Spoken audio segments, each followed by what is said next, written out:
صلی اللہ علیہ وآلہ وسلم کے معجزہ معراج پر گفتگو کا سلسلہ جاری ہے۔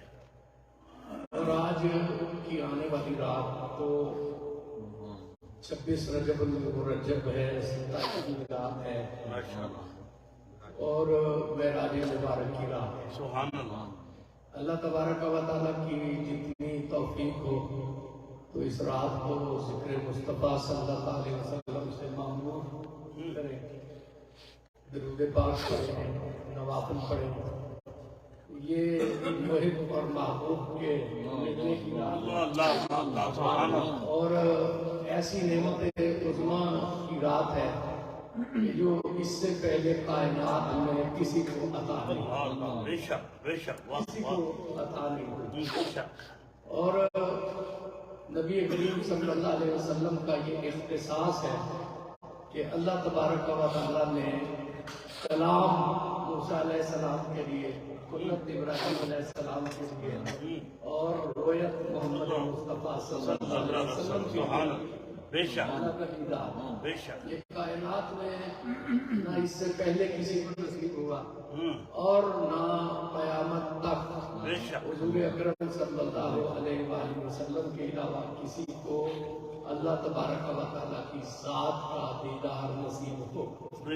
یہ حضور ہی کا اختصاص ہے، حضور ہی کا مقام ہے، حضور ہی پہ اللہ تبارک و تعالیٰ کی رحمت ہے، حضور ہی پہ اللہ تبارک و تعالیٰ کا کرم ہے صلی اللہ علیہ وسلم۔ اور اتنے عالی مرتبت رسول کا امتی ہونے کی حیثیت سے ہمارے لیے بھی یہ فخر اور انبساط کا باعث ہے، مسرت کا باعث ہے، اعزاز کا باعث ہے کہ اللہ تبارک و تعالیٰ نے ہمارے پاک پیغمبر کو اتنا بڑا انعام عطا کیا۔ سبحان اللہ، سبحان اللہ۔ اور حضرت محبوب الہی خواجہ نظام الدین اولیاء رحمت اللہ علیہ نے تو ارشاد فرمایا ہے کہ معراج کی رات جو کچھ اللہ تبارک و تعالیٰ کے محبوب پہ کرم ہوا، آنے والی راتوں میں اس سے بھی بڑا کرم ہوگا۔ اللہ اللہ اللہ، سبحان اللہ۔ لیکن لوگوں کو اس کا راز نہیں بتایا، اس لیے کہ اپنے ان کی مکمل ہی نہیں ہو سکتی۔ معراج شریف کا جو ذکر ہے اور معراج شریف کا جو تذکرہ ہے، اس پہ ہی جو ہے وہ عقلیں برتائے حیرت میں ہیں اور ہم بیان نہیں کر پاتے اور سمجھ نہیں پاتے، سمجھا نہیں پاتے، اور کیسے تعبیر ہو سکتی ہے؟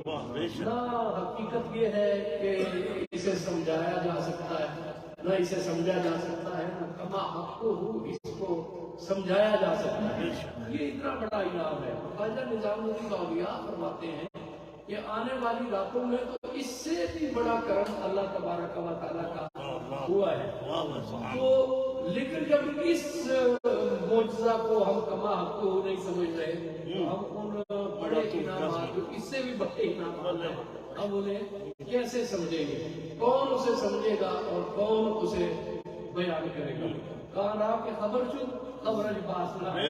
ساتھی کہتے ہیں کہ یہ تو وہ راز ہے کہ جنہیں کچھ خبر آ جاتی ہے تو پھر ان کی اپنی خبر نہیں آتی کہ وہ بڑھتا ہے حیرت میں گم ہو جاتے ہیں۔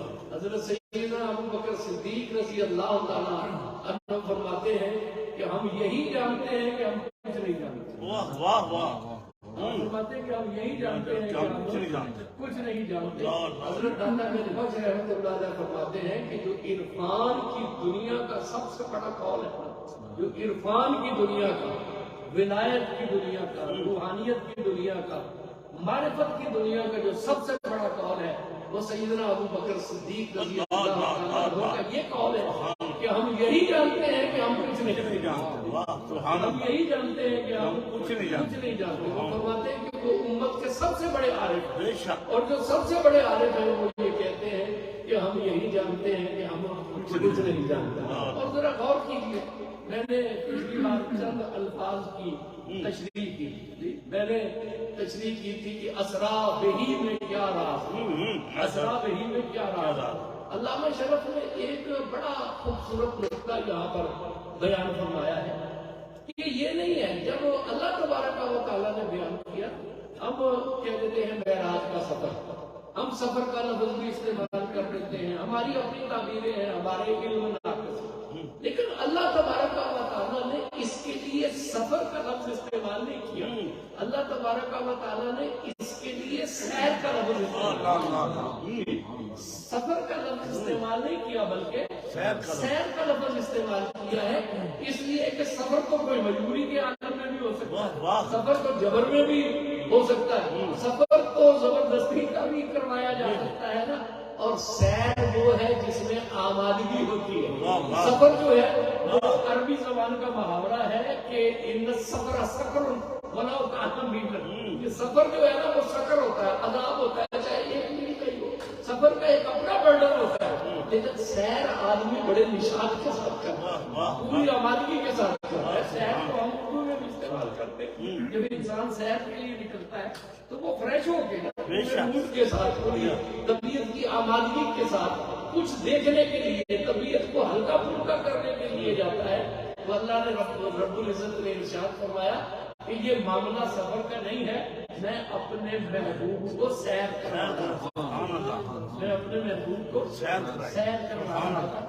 اور اس سے بڑھ کر اور نشان کیا ہو سکتا ہے؟ یہ انسان کو، اللہ کے بندے کو اس کا دیدار نصیب ہے. اللہ تبارک و تعالیٰ نے اہل ایمان کو قیامت کے دن دیدار نصیب ہوگا، تو اس کی تعبیر اللہ کریم نے کس طرح کی ہے؟ اللہ فرماتے ہیں وجوہ یومئذ ناظرۃ الی ربھا ناظرۃ.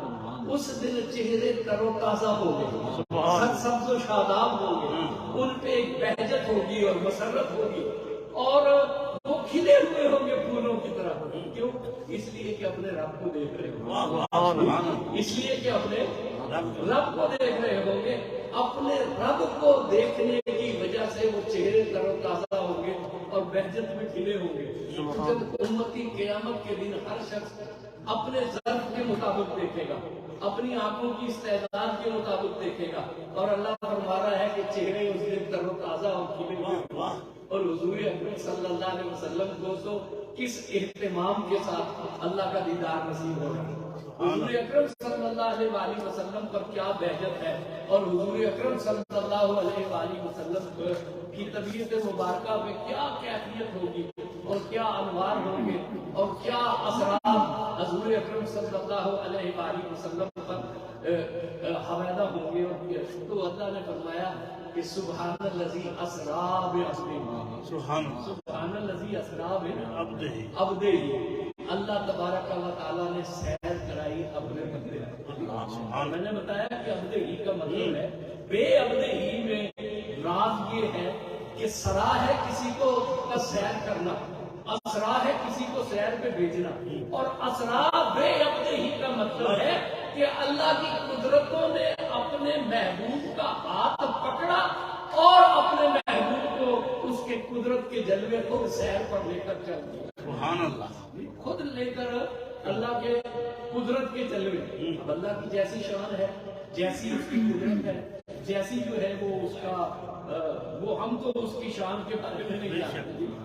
اب یہاں پر جس طرح میں نے لفظ بیان کیا کہ سبحان میں کیا معنویت ہے اور سبحان میں کیا راز ہے، اللہ تبارک و تعالیٰ نے اپنے لیے لفظ استعمال کیا سبحان، تاکہ یہ خبر ہو جائے کہ عظیم الشان قدرتوں والا، عظیم الشان طاقتوں والا، وہ جس کی ذات میں کسی قسم کی کوئی کجی نہیں ہے، جس کی ذات میں کوئی کمی نہیں ہے، وہ جو کہ زمان کا بھی مالک ہے، مکان کا بھی مالک ہے، جو سماوات کا بھی مالک ہے، عرض کا بھی مالک ہے، جو کل مخلوقات کا مالک ہے.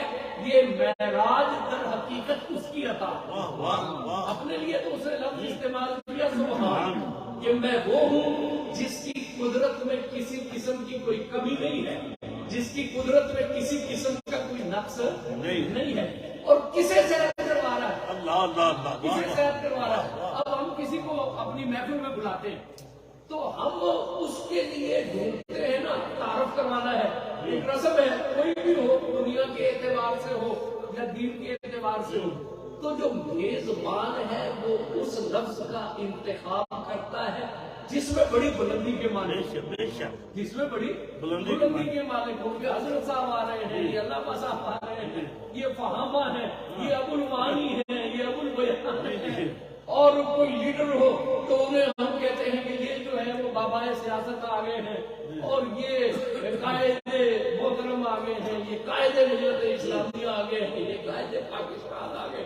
یعنی کسی کو جب بلا تعارف ہو رہا ہوتا ہے نا، پروٹوکول اس کا ذکر کیا جا رہا ہوتا ہے، تو کوئی بڑا سے بڑا لفظ، کوئی عظیم و شان لفظ یہ منتخب کیا جاتا ہے.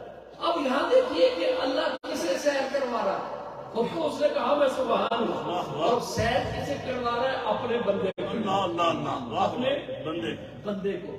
سوچنے کی بات یہ ہے کہ عروج کا صبر ہے. اس نے یہ نہیں کہا میں اپنے محبوب کو سیر کرا رہا ہوں، اس نے یہ نہیں فرمایا کہ میں اپنے رسول کو سیر کرا رہا ہوں. رسالت سے بڑا مرتبہ تو کوئی نہیں، نبوت سے بڑا مرتبہ تو کوئی نہیں. اور اللہ کا محبوب ہونا ہر چیز پر فائق ہے، کائنات کا تاجدار بنا دینا، کائنات کا مالک بنا دینا ہر چیز پہ. لیکن اللہ نے کیا تعارف کروایا؟ اللہ نے تعارف کروایا کہ یہ میرا بندہ ہے، یہ میرا بندہ ہے، یہ میرا بندہ ہے. اس کا مطلب یہ ہے کہ کائنات میں سب سے بڑا اعزاز اس کا بندہ ہونا. سبحان اللہ. اس کا مطلب یہ ہے کہ اس کا بندہ ہونا جو ہے یہ کائنات کا سب سے بڑا اعزاز ہے. معراج کائنات میں کسی کو میسر نہیں آیا نا، تو کوئی عظیم المرتبت، یہ لفظ تو عظیم المرتبت ہی ہے، لیکن بظاہر بندگی میں عاجزی کا معنی ہے. اس کا مطلب یہ ہے کہ بندہ ہونا ہی سب سے بڑی صفت ہے، بندہ ہونا ہی سب سے بڑی صفت ہے. اور ایک اس میں راز یہ ہے کہ جب نبی پاک صلی اللہ علیہ وسلم اللہ رب العزت کی بارگاہ ناز میں حاضر ہوئے، حضور حاضر ہوئے نا وہاں، تو اللہ رب العزت نے استفسار فرمایا کہ اے میرے محبوب، آج میں آپ کو کس اعزاز سے مشرف ہوں؟ میں کائنات کا مالک ہوں، آج جو کچھ مانگو اللہ تمہیں دے گا. کیا اعزاز میں عطا کروں اے میرے محبوب، اے میرے رسول، اے میرے بندے، کیا اعزاز عطا کروں؟ حضور اکرم صلی اللہ علیہ وسلم نے اللہ کی بارگاہ میں عرض کیا بنسبتی الیک بالعبودیت یا اللہ، اے اللہ میرے لیے سب سے بڑا اعزاز یہ ہے کہ میرا پاک پروردگار مجھے اپنا بندہ کہہ کر بنسبتی الیک بالعبودیت یا اللہ، اے اللہ میرے لیے سب سے بڑا اعزاز یہ ہے کہ تم مجھے اپنا بندہ مجھے اپنا بندہ قرار دے. حضور نے یہ نہیں فرمایا کہ اے اللہ اعلان کر کے میں نے اپنے محبوب کو کائنات کا مالک بنا دیا، میں نے اسے روز محشر کا شافع بنا دیا، میں نے جنتیں اس کے اختیار میں دے دی ہے، ساری کائنات وہ اللہ کا محبوب ہے. میں تو مالک ہی کہوں گا کہ وہ مالک کے حبیب، میں تو مالک ہی کہوں گا کہ وہ مالک کے حبیب، یعنی محبوب و محب میں نہیں تیرا. لیکن حضور نے کوئی ایسا افتخار اللہ سے نہیں مانگا. حضور نے کیا عرض کی؟ بے شرفنی بنسبت الیک بالعبودیت یا اللہ، اے اللہ مجھے یہ شرف عطا کر کہ مجھے اپنے کلام مبارک سے اپنا بندہ کہہ کر پکارا، مجھے اپنا بندہ کہہ کر. اس کا مطلب یہ ہے کہ یہ جو معرفت کی دنیا ہے نا، اس میں سب سے بڑا اعزاز بندگی، بندگی سب سے بڑا اعزاز ہے. اور پھر یہ اشارہ کیا ہے؟ وہ اللہ کے رسول بھی ہیں، وہ نبی بھی ہیں، وہ محبوب بھی ہیں، لیکن کہا کہ یہ معراج جو ہے انعام ہے بندگی. بندگی کیا ہوتی ہے؟ جھکنا. عبادت کسے کہتے ہیں؟ عبودیت. عبد کس سے ہے؟ عبادت سے. عبادت کہتے ہیں اقصی غایت التذلل والخضوع، اتنا جھک جانا کہ جس سے زیادہ جھکنے کا تصور نہ ہو، اتنا جھک جانا کہ جس سے زیادہ جھکنے کا تصور نہ ہو. نماز عبادت ہے، تو نماز میں ہم کیا کرتے ہیں؟ اپنا سر پیشانی زمین پہ رکھ دیتے ہیں، تو زمین پہ پیشانی رکھ دی. اب اس سے زیادہ جھکنے کا کیا تصور ہو سکتا ہے؟ اس سے زیادہ تو کوئی تصور نہیں ہو سکتا نا. تو اللہ تبارک اب کہتے ہیں جھکنے کو، عاجزی کو. اس کا مطلب یہ ہے کہ جو اللہ کی بارگاہ میں جتنا زیادہ جھک جاتا ہے اتنا زیادہ سر بلند ہوتا ہے. جو جتنا زیادہ جھک جاتا ہے اتنا زیادہ سر بلند ہو جاتا ہے. جو اعلیٰ ظرف ہوتے ہیں ہمیشہ جھک کے ملتے ہیں، جو اعلیٰ ظرف ہوتے ہیں ہمیشہ جھک کے ملتے ہیں. سراہی سر نگو ہو کر برات کرتی ہے.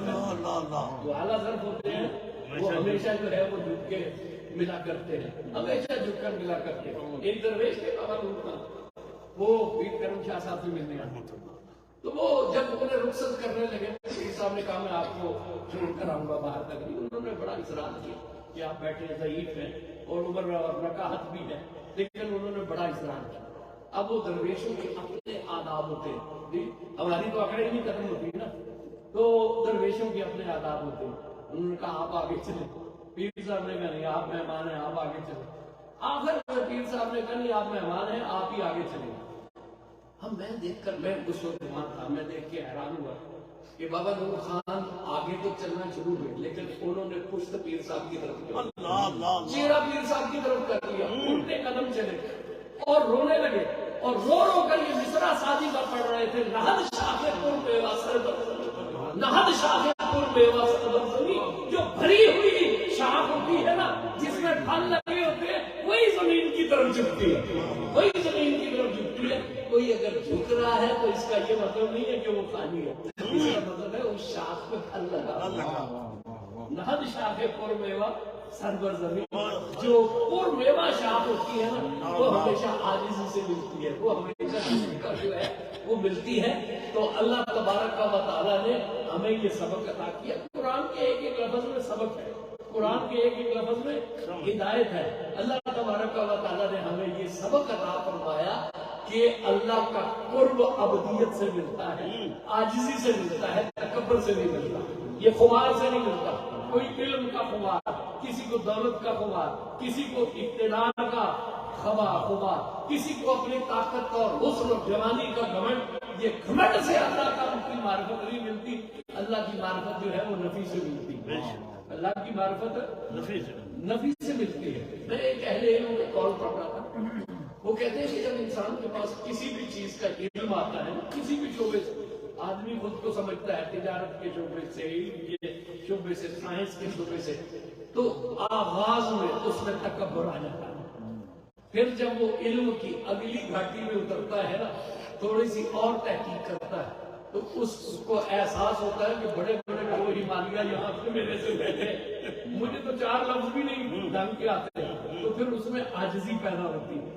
اور جب وہ تیسری گھاٹی میں جاتا ہے تو پھر اس میں اپنا خیال بھی نہیں ہوتا، عاجزی کا خیال بھی نہیں ہوتا، اس میں پھر نبی کا خیال ہوتا ہے کہ میں تو ہوں ہی کچھ نہیں، میں تو ہوں ہی کچھ نہیں۔ اور یہی وہ مقام ہے کہ جہاں ابو بکر صدیق کہتے ہیں کہ ہم یہی جانتے ہیں کہ ہم کچھ نہیں جانتے، ہم یہی جانتے ہیں کہ ہم کچھ بھی نہیں جانتے۔ جسے خمار ہوگا اس کا مطلب ہے کہ اسے کسی چیز کی ہوا ہی نہیں، سمجھ لو کہ ابھی وہ پہلی گھاٹی میں ٹامک ٹولیاں مار رہا ہے۔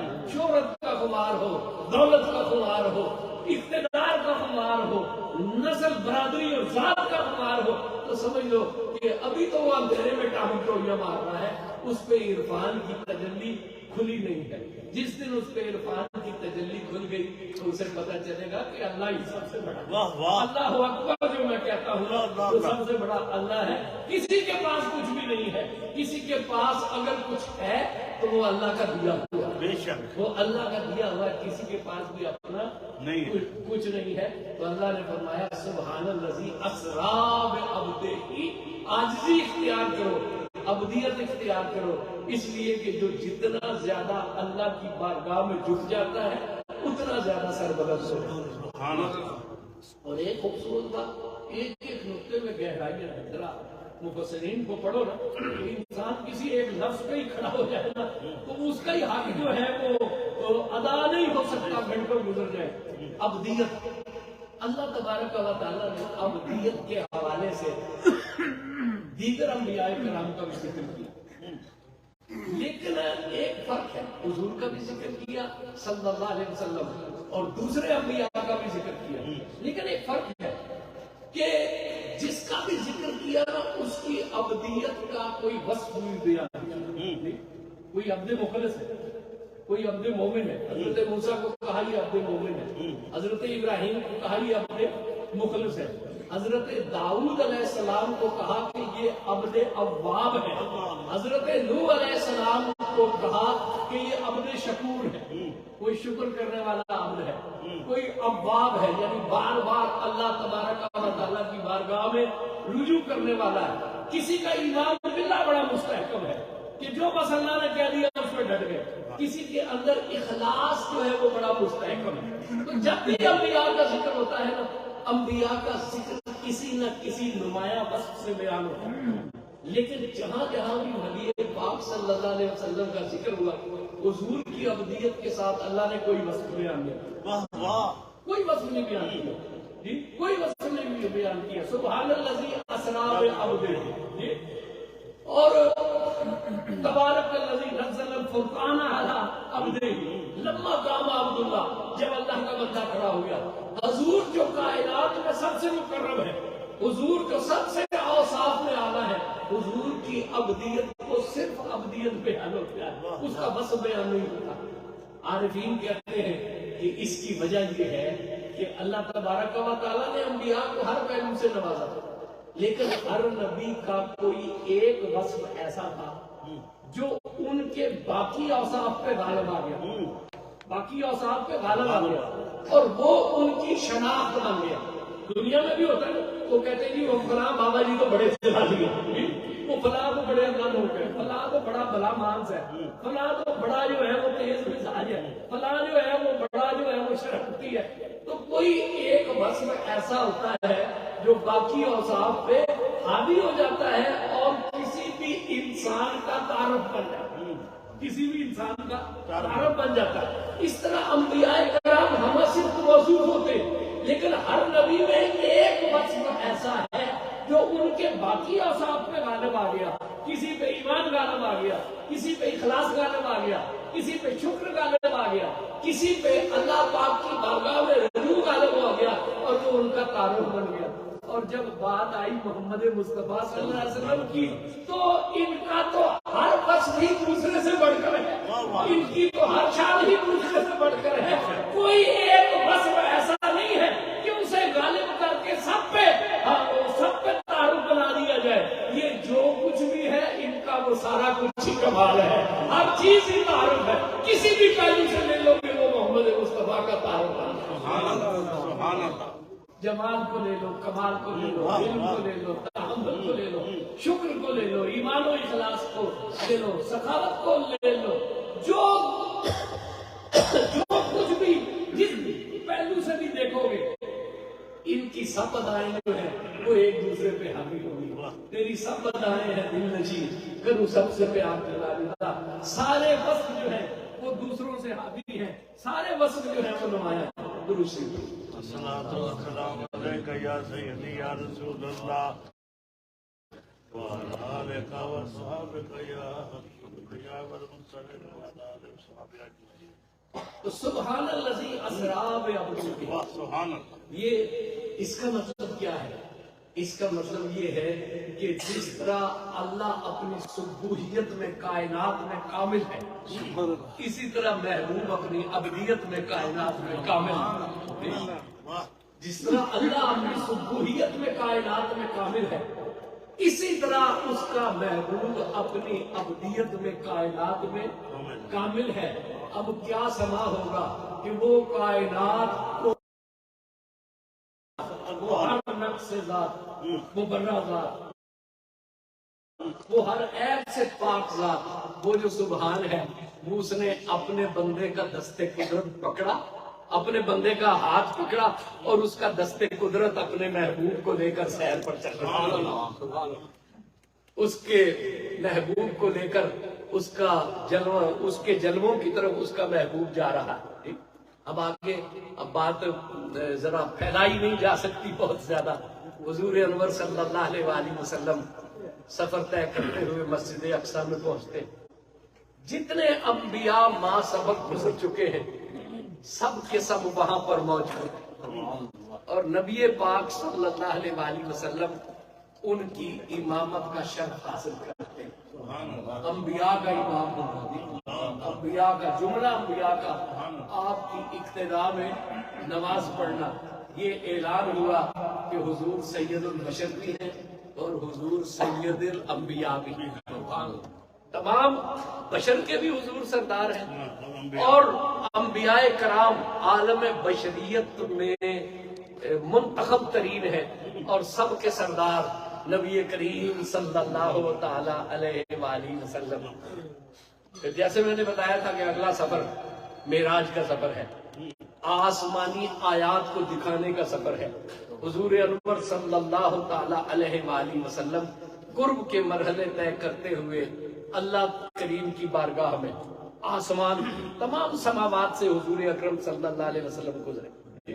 اب یہاں بہت سی اس وقت رصد گاہیں ہیں، بہت سے جو ہے وہ آلات ہیں، لیکن کوئی بھی اپنے علم کی وجہ سے اور اپنے سائنس کے ذریعے سے سماوات کی حقیقت کو دریافت نہیں کر سکتا اور کر بھی نہیں سکے گا. اس لیے کہ وہ معاملہ جو ہے وہ مادیت کا نہیں ہے، وہ معاملہ روحانیت کا ہے. وہ عالم مادیت کا عالم نہیں ہے، وہ عالم روحانیت کا عالم ہے. اور اس کے لیے روح کا زندہ ہونا ضروری ہے، اس کے لیے روح کا توانا ہونا ضروری ہے، اس کے لیے روح کی آنکھ کا بیدار ہونا ضروری ہے، اس کے لیے دل کی آنکھ کا کھلنا ضروری ہے. یہ معاملات جو ہے وہ روح سے طے ہیں، یہ روح کے معاملات ہیں. اور حضور اکرم صلی اللہ علیہ وآلہ وسلم کا معراج یہ ہے کہ حضور اکرم صلی اللہ علیہ وآلہ وسلم کے جسم اطہر کو اللہ تبارک و تعالیٰ نے وہ توانائی عطا فرما دی ہے جو کہ روحوں کی توانائی ہے، روحوں کی توانائی. حضرت داتا گنج بخش رحمۃ اللہ علیہ فرماتے ہیں کہ اولیاء کی روحیں توانا ہوتی ہیں، اسی لیے وہ ولی الا بذکر اللہ تطمئن القلوب. اللہ کا ذکر انہیں حاصل ہوتا ہے، ان کی روحیں توانا ہو جاتی ہیں اور ان کی روحوں کو اللہ تبارک و تعالیٰ بڑی تاثیر عطا کرتا ہے. وہ فرماتے ہیں کہ اولیاء کی روحوں میں تو جو طاقت اور لطافت ہوتی ہے، اللہ تبارک و تعالیٰ انبیاء کے جسموں کو وہ طاقت اور لطافت. سبحان اللہ. اولیاء کے روحوں کے بھی اس سے بھی زیادہ طاقتور انبیاء کرام کے اجسام ہوتے ہیں اپنی لطافت میں اور اپنی طاقت میں. اور جہاں تمام انبیاء کرام کی لطافتیں جو ہیں وہ اپنے کمال پہ پہنچتی ہیں، وہاں سے محمد مصطفیٰ صلی اللہ علیہ وسلم کا آغاز ہوتا ہے. جہاں روحانی بھی پیچھے رہ گئے اور بشری بھی پیچھے رہ گئے، وہاں سے نبی کریم صلی اللہ علیہ وآلہ وسلم کی توانائیوں کا آغاز ہوتا ہے. حضرت حسان رضی اللہ تعالیٰ عنہ بڑا خوبصورت تعارف کروا گئے. وہ حضرت حسان فرماتے ہیں لہو ہمم لا منتہا لکبارہا، لہو ہمم لا منتہا لکبارہا وہمتہ الصغریٰ اجل من الدہر. کہتے ہیں میں کیا تمہیں بتاؤں کہ اللہ تبارک و تعالیٰ نے اپنے محبوب کو کتنی بڑی بڑی ہمتیں دی، کتنی بڑی بڑی ہمتیں دی. بس یہ سمجھو کہ سارے زمانے کی ہمت ایک طرف، سارے زمانے کی بڑی بڑی ہمتیں ایک طرف، اور نبی کریم صلی اللہ علیہ وسلم کی سب سے چھوٹی ہمتیں سبحان اللہ. لہو ہمت لا منتہا لکبارہا. ان کے لیے تو ہمتیں ہیں، بڑی ہمتوں کا منتہا تم کیا سمجھو گے، بڑی ہمتوں کا کی شان تم کیا سمجھو گے. ہمت تو الصغریٰ اجل من الدہر، ان کی جو سب سے چھوٹی ہمت ہے وہ بھی کائنات میں سب سے بڑی ہمت. پوری کائنات کی ہمتیں ایک پلڑے میں رکھ دو اور نبی کریم صلی اللہ علیہ وآلہ وسلم کی جو ہمت الصغریٰ ہے، جو سب سے چھوٹی ہمت ہے، وہ دوسرے میں پلڑے میں رکھ دو. حضور اکرم صلی اللہ علیہ وسلم کا پلڑا بھاری ہوگا. اللہ نے وہ طاقت اور وہ توانائی نبی محتشم صلی اللہ علیہ وسلم کو دی. یہی وجہ ہے کہ تمام انبیاء نے آپ کی عظمت کا اعتراف کیا. حضور سارے آسمانوں کی سیر کرتے ہوئے سدرۃ المنتہا پہ پہنچ گئے. سدرۃ المنتہا پہ پہنچ گئے. سدرۃ المنتہا جبریل امین کا مسکن. سدرۃ المنتہا آسمانوں سے فوق، وہ ہے ہی منتہا. ظاہر ہے کہ سدرہ عربی زبان میں ایک بیری کو کہتے ہیں. اس کی اب روحانی تعبیر کیا ہے؟ آسمان پہ درخت کیسا ہوتا ہے، اس کی جڑیں کیسی ہوتی ہیں، ہم اس کو نہیں سمجھ سکتے. یہ ایک روحانی معاملہ ہے.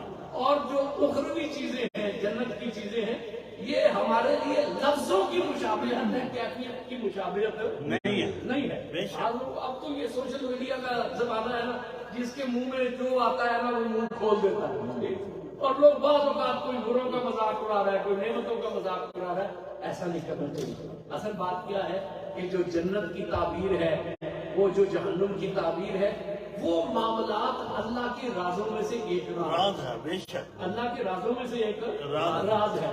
وہاں کوئی نفسانیت نہیں ہوگی، وہاں کوئی آلودگی نہیں ہوگی. وہاں کے جو بھی معاملات ہیں وہ لطیف معاملات ہیں، وہ بڑے پاکیزہ معاملات ہیں، اور وہ اللہ تبارک و تعالیٰ کی عنایت ہے.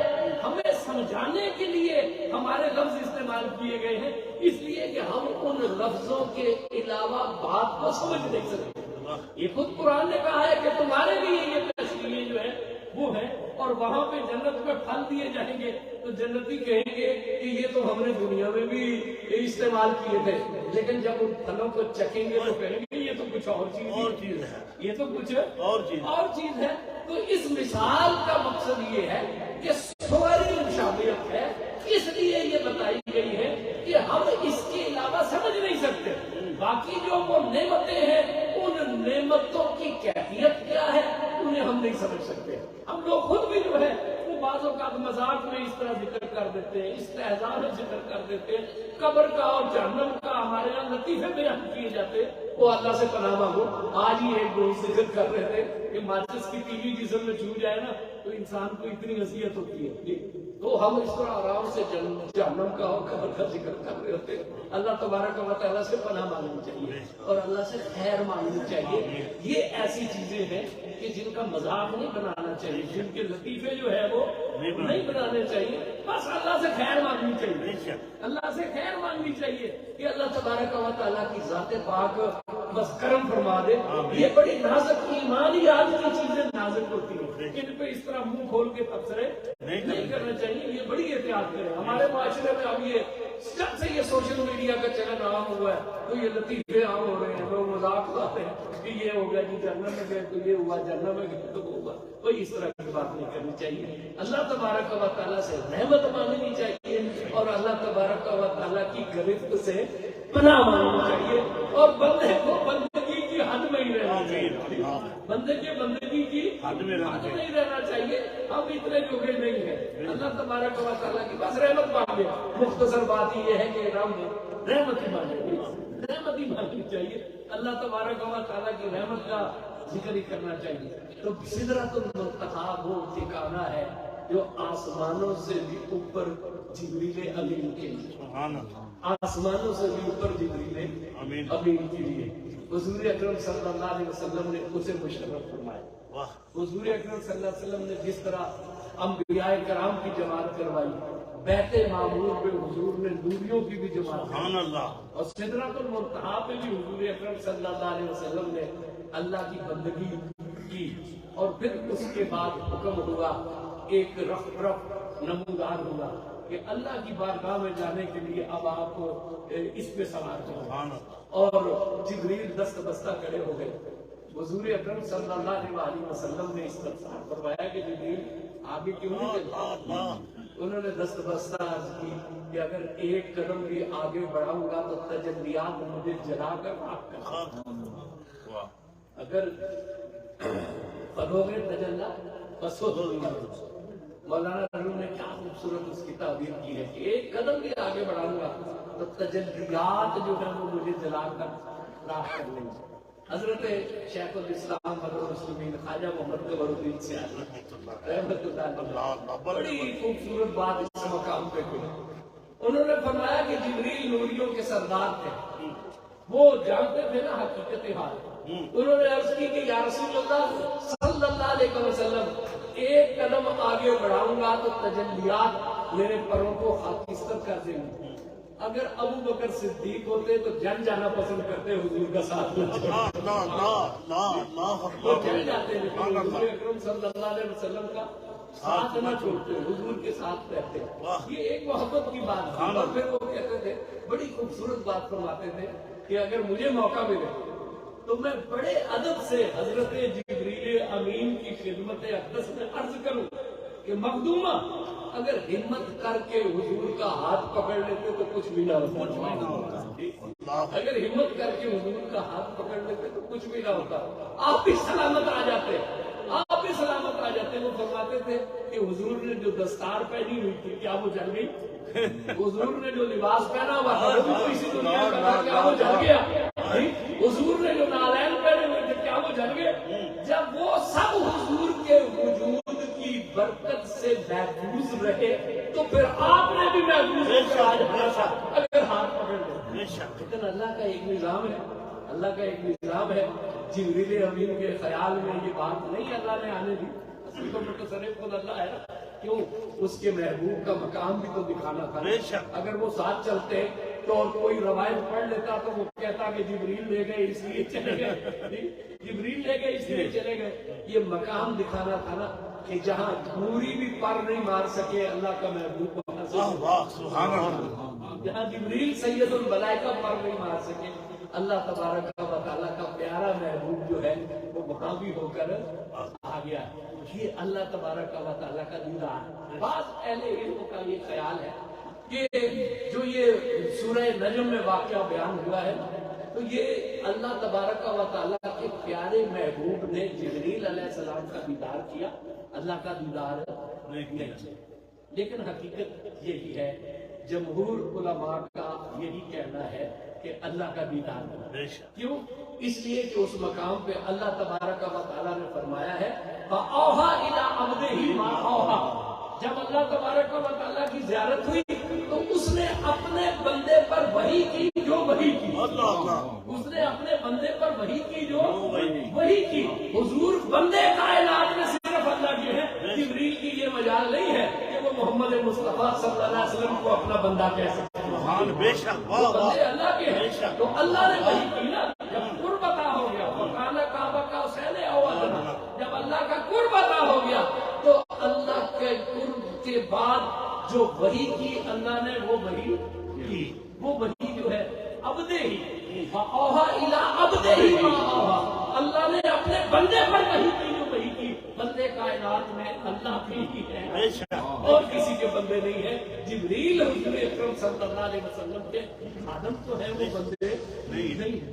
اور پھر اتنا عظیم الشان سفر ہو, اتنا عظیم الشان سفر ہو اور حضور جبریل کے گھر میں قدم رنجا فرمائے اور پھر واپس آ جائے.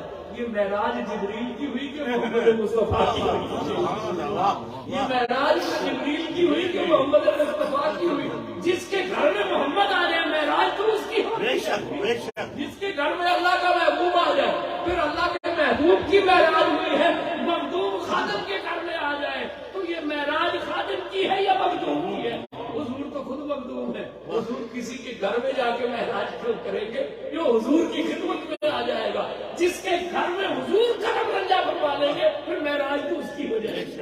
یہ معراج تو پھر جبریل کی ہے نا. اور وہ دن جبریل کی معراج کا دن ہے جس دن سدرۃ المنتہا پہ اللہ کے محبوب نے قدم رکھا. جس دن سدرۃ المنتہا پہ اللہ کے محبوب نے قدم رکھا ہے وہ جس دن حضور کی معراج تو ہو ہی رہی ہے, وہ جبریل کی بھی معراج ہے. اس لیے کہ حضور اکرم صلی اللہ علیہ وسلم نے اس کے قدموں, اس کے گھر میں جو ہے وہ اپنا قدم رکھا ہے, قدم مبارک رکھا ہے.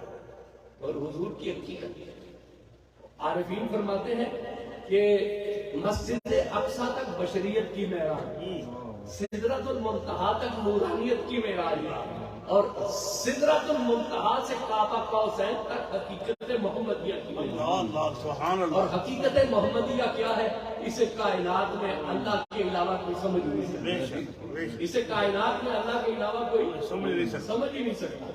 محمد مصطفیٰ صلی اللہ علیہ وسلم کا مقام کیا ہے, حقیقت کیا ہے؟ مولانا روم نے ایک بڑا خوبصورت نقطہ بیان کیا.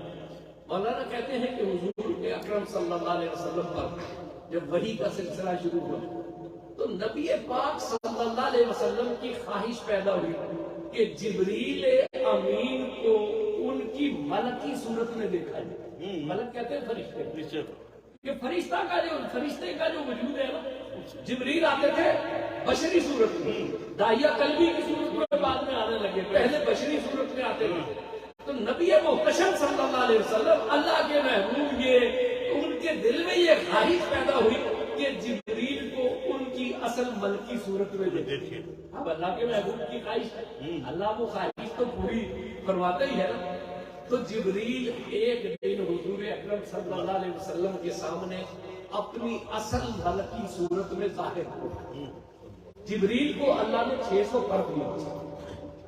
بھائی یہ اعلان سن لیں پلیز, یہ بلو کیوکا کار ہے, اس کا نمبر ہے NYKY